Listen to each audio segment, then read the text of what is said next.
నిన్నటి దినం భీమవరంలో పేర్లు చెప్పేస్తాం. కిరణ్ రాయ్, తిరుపతి జనసేన పార్టీ నగరాధ్యక్షులు, బాబ్జీ తిరుపతి జనసేన పార్టీ ఉపాధ్యక్షులు, దినేష్ జైన్ తిరుపతి జనసేన పార్టీ ప్రధాన కార్యదర్శి, మునుస్వామి తిరుపతి జనసేన పార్టీ ప్రధాన కార్యదర్శి, కొండా రాజమోహన్ కార్యదర్శి, సాయిదేవ్, హిమవంత్, మనోజ్, షరీఫ్.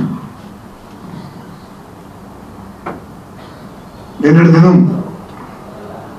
భీమవరంలో విద్యా దీవెన అనే కార్యక్రమాన్ని ప్రారంభించినటువంటి ఈ ముఖ్యమంత్రి గారు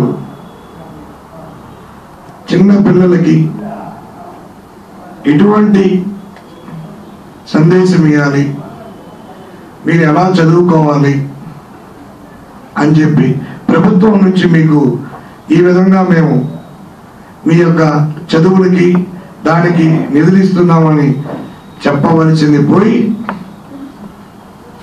జనసేన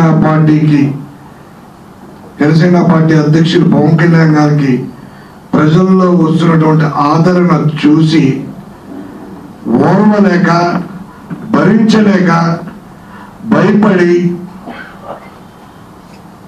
విద్యార్థుల ముందర కూడా పవన్ నామ జపం జపిస్తున్నటువంటి ఈ ముఖ్యమంత్రి భయం పట్టుకోలేదు ముఖ్యమంత్రి గారికి.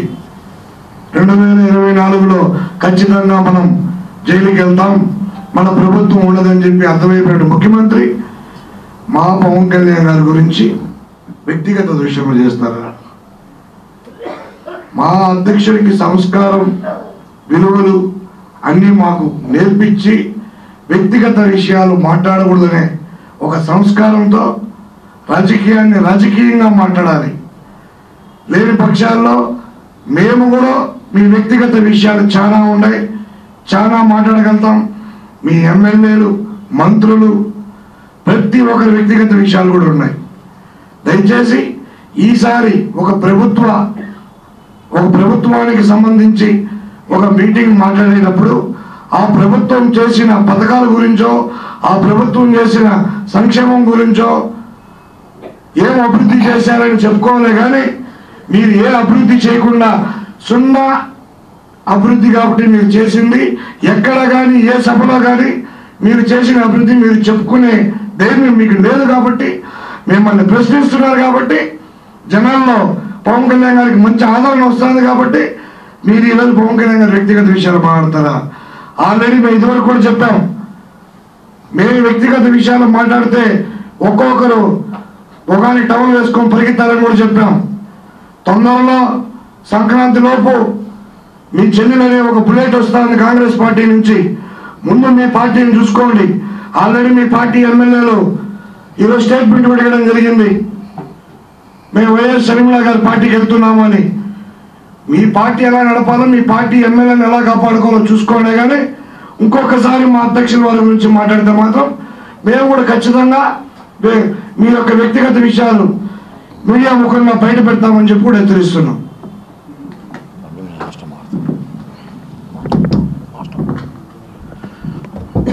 ఈరోజు ఈ వైసీపీ పార్టీ ఎంతవరకు దిగజారిపోయిందో ఈ రాష్ట్ర ముఖ్యమంత్రి, పక్క రాష్ట్ర ముఖ్యమంత్రి ముఖ స్టాలిన్ గురించి కూడా ఒకసారి తెలుసుకొని మాట్లాడవలసిందిగా కోరుకుంటున్నాం. ఎందువల్లంటే ఆయన పదవిలోకి వచ్చిన తర్వాత రాజకీయం మాట్లాడిండే తప్ప పదవిలో వచ్చిన తర్వాత వ్యక్తిగత దూషణ పోకూడదు, రాజకీయం చేయాలి తప్ప పొగడకూడదు, ఒకరిని కించపరిచి మాట్లాడకూడదు అనేసి అని చెప్పి ముఖ స్టాలిన్ గారు చెప్పడం జరిగింది. దానికి మా పవన్ కళ్యాణ్ గారు కూడా ఆయన అభినందిస్తూ ఒక ట్వీట్ చేస్తే దాన్ని కూడా ఒక మినిస్టర్ ఆయనకి ముఖ స్టాలిన్ గారికి వినిపించడం జరిగింది. కనీసం పక్క రాష్ట్రాల ముఖ్యమంత్రిని చూసి అలా నేర్చుకున్నాయా మీరు? మీకు బాగా దోస్తు కదా పక్క రాష్ట్ర ముఖ్యమంత్రి కేసీఆర్ కాదు, ఆయన నేర్పించారేమో ఇలాంటి మాటలు, వ్యక్తిగతంగా పోవాలి, భార్యల గురించి మాట్లాడాలి అనేసి అని చెప్పి. మీరు ఎట్టుంటారో మీ వెనకాల ఉండే నాయకులు కూడా అట్టే కదా ఉన్నారు. కింద స్థాయి నాయకులు కూడా అలాగే మాట్లాడుతున్నారు పవన్ కళ్యాణ్ గారి గురించి. మేము ఇదే చెప్తున్నాం జనసేన పార్టీ తరఫున. ఇంకొకసారి మా పవన్ కళ్యాణ్ గారి గురించి కానీ మాట్లాడితే మీ ఎమ్మెల్యేలు, మీ మినిస్టర్లు మీ వ్యక్తిగత జీవితాల గురించి కూడా మేము కూడా మాట్లాడతామని చెప్పి జనసేన పార్టీ తరఫున హెచ్చరిస్తున్నాం.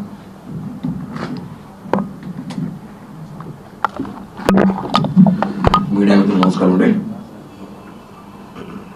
మన గౌరవనీయ రాష్ట్ర ముఖ్యమంత్రి జగన్మోహన్ రెడ్డి గారు నిన్నటి దినం విద్యా దీవెన అంటే విద్యార్థి దీవెనలు, అది విద్యా దీవెన బూత్ దీవెన తెలియట్లేదు.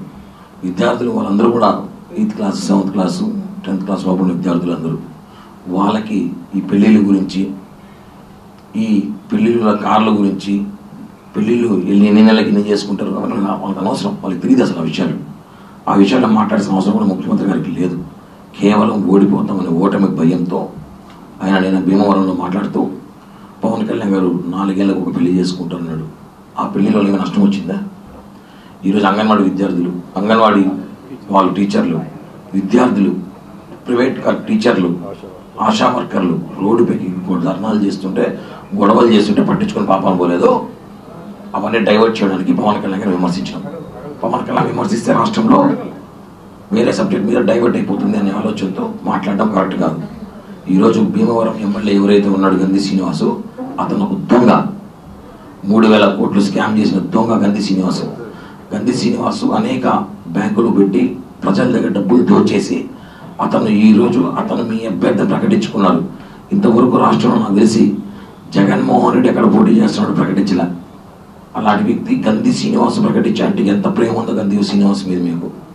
గంధి శ్రీనివాస్ గారు పవన్ కళ్యాణ్ గారిని ఓడించారని చెప్పి మీరు చెప్పుకుంటారు కదా, ఓడించిన పవన్ కళ్యాణ్ గారిని మీరందరూ కలిసి అప్పట్లో 500-600 కోట్లు ఖర్చు పెట్టి ఓడించారు. ఒక విషయం చెప్తాను చూసుకోండి, విద్యార్థుల దగ్గర పోయి వీలైతే విద్య ఎలా చదువుకోవాలో, ఎలా భవిష్యత్తులో ముందుకు రావాలో, ఈ రాష్ట్రంలో రాజధాని ఏదో చెప్పండి ఫస్ట్ విద్యార్థులకి. అది వదిలేసి పవన్ కళ్యాణ్ గారి వ్యక్తిగత విషయం మాట్లాడితే, మా నాయకుడు మాకు నేర్పిన సంస్కారం ఒకటే, వ్యక్తిగత విమర్శలు చేయొద్దండి, వ్యక్తిగత దూషణలు చేయొద్దని అన్న కాబట్టి మేము కాముగా మాట్లాడుతున్నాం, మంచి మర్యాదగా గౌరవంగా మాట్లాడుతున్నాం. మేము కానీ మీలాగే వ్యక్తిగత విషయాలు, వ్యక్తిగత దూషణలు ప్రారంభించామంటే మీరెవ్వరు కూడా ఇళ్లల్లో ప్రశాంతంగా మొహం ఎత్తుకుని తిరగలేరు. అలాంటి దూషణలు మేము కూడా చేయగలం, కానీ మా సాంప్రదాయం మా సిద్ధాంతాలు అవి కాదు. ఇంకొకసారి కానీ మీరు అనేక బటన్ నొక్కే కార్యక్రమాలు పెట్టి పవన్ కళ్యాణ్ గారిని కానీ విమర్శించితే జనసేన పార్టీ తరపున ఈ రాష్ట్ర ప్రజలు కానీ జనసేన పార్టీ కానీ చూస్తూ ఊరుకోదు. అలాగే భీమవరం దొంగ ఎవరైతే గంధి శ్రీనివాస్ ఉన్నాడో అతనిని ఈసారి చిత్తుగా చెత్తగా ఓడిస్తాం మేము. గుర్తుపెట్టుకోండి, అతను ఏదో పాపం అతను మంత్రి పదవి అయితే కూడా మీరు పవన్ కళ్యాణ్ నిన్ను చూసి ఓటలేదు, జగన్ చూసి ఓటేశారని చెప్పి అతన్ని మీరు అనేక సార్లు దూషించారు. అవి కూడా అక్కడ స్థానికంగా అందరూ మాట్లాడుతున్నారు. మేము ఒకటే చెప్తున్నాం, గంధి శ్రీనివాస్ కాదు, రాష్ట్రంలో ఎక్కడైనా సరే ఈసారి జనసేన పార్టీ హవా ముందు మీ అభ్యర్థులు చిత్తుగా ఓడిపోతున్నారు. ఈ విషయాన్ని గుర్తుపెట్టుకోవాల్సిందిగా మన ముఖ్యమంత్రి గారికి ఇంకో విషయం కూడా చెప్తున్నాం. అయ్యా జగన్మోహన్ రెడ్డి గారు, మీరు వ్యక్తిగత దూషణలు మాట్లాడే ముందు ఒక విషయం అర్థం ముందు నిలబడుకొని మొహమ్మను చూసుకుంటూ బాగుంటుంది. ఎందుకంటే మనం ఒకరిని విమర్శించే ముందు మన పరిస్థితి కనుక్కొని మాట్లాడాలి. మీకు గతంలో కూడా చాలాసార్లు చెప్పాం, మేము వ్యక్తిగత దూషణలు చేయడం మానేసాము, మా నాయకుడు మాకు నేర్పించాడు కాబట్టి ఆ పద్ధతిలో మాట్లాడుతున్నాం. ఇంకొకసారి కానీ పవన్ కళ్యాణ్ గారిని వ్యక్తిగతంగా ఓటమి భయంతో ఈ రాష్ట్రంలో అంగన్వాడీ సమస్యలు కానీ విద్యార్థుల సమస్యలు కానీ చాలా సమస్యలు ఉన్నాయి. ఈ సమస్యలు డైవర్ట్ చేయడానికి పవన్ కళ్యాణ్ గారిని తిడితే డైవర్ట్ అయిపోతున్నారు అనుకోవడం మీ భ్రమ. ఒకటే చెప్తున్నాం, మీకు తీటుగా సమాధానం చెప్పే నాయకులు మా పార్టీలో ఉన్నారు. కాబట్టి ఇంకొకసారి పవన్ కళ్యాణ్ గారిని విమర్శించాలి వైసీపీ నాయకులు కానీ మీ ముఖ్యమంత్రి గారు చూస్తే ప్రజలే ఇంకొక 90 రోజుల్లో ప్రజలే మీరు మాట్లాడే మాటలకి గుణపాఠం చెప్తారని కూడా తెలియజేస్తున్నాం. షర్మిల గారి పార్టీకి అంటే కొత్త పార్టీ ఏం కాదు కదా, కాంగ్రెస్ పార్టీలో జరుగుతుంది. ఖచ్చితంగా ప్రభావం జగన్మోహన్ రెడ్డి మీద, ఆమె కక్ష అంతా పవన్ కళ్యాణ్ గారి చంద్రబాబు మీద కానీ వాళ్ళ అన్న మీద కక్ష, ఆయనకి వాళ్ళ అన్న కూడా ఓట్లు చీల్చాలని ప్రయత్నం చేస్తుంది. ఖచ్చితంగా ప్రతి నియోజకవర్గంలో 5 నుంచి 10,000 ఓట్లు కాంగ్రెస్ ఉన్నాయి. ఇప్పుడు కూడా ఆ ఓట్లు చీల్చే ప్రయత్నంలో షర్మిల గారు వస్తారు. ఎందుకంటే ఆమె నమ్మించి మోసం చేసి ఈరోజు ఆమె ఈ రాష్ట్రంలో పక్క రాష్ట్రాలు తరివేసిన ముఖ్యమంత్రి, ఆ కోపంతో ఆమె ఈ రాష్ట్రానికి మళ్ళీ వస్తుంది. కాబట్టి షర్మిల ప్రభావం మా మీద ఏం అస్సలు ఉండదు. కేవలం జగన్మోహన్ రెడ్డి ఆ పార్టీకి భయం, మాకు కాదు. ఆ పడవకి హోల్ పడుతుంది, మిగతా పడవలకి ఏం హోల్ పడదు. ధన్యవాదాలు, థ్యాంక్ యూ.